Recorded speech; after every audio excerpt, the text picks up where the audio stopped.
Devil May Cry 2 is easily the weakest game in the trilogy. Here you play as either Dante and a new character named Lucia. Lucia's run being basically the easy mode with less bosses and missions and better weapons. Her run only taking about 2.5 hours, while Dante's campaign takes a little less than 5 hours. Sadly though, Devil May Cry 2 drains all the fun the first game had. Here there's much less focus on the demon forms and more focus on weapons. You're out trying to stop a demonic businessman from taking over the world, so that can mean only one thing: a boring and generic city setting.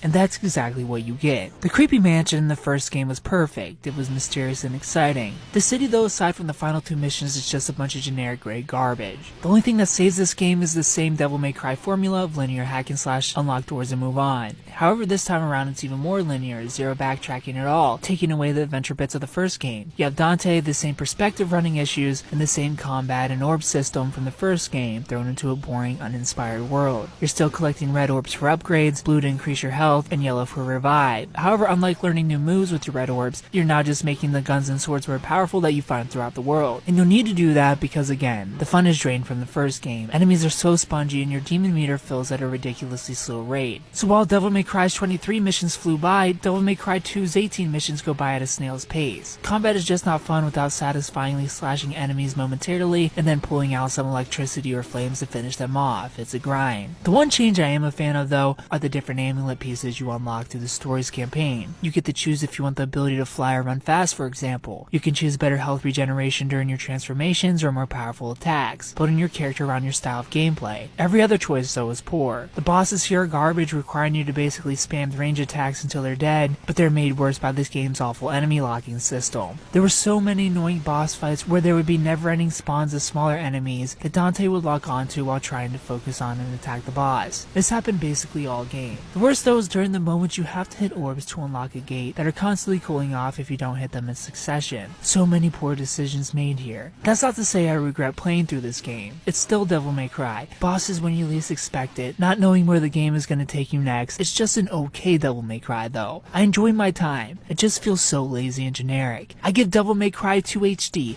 a 6 out of 10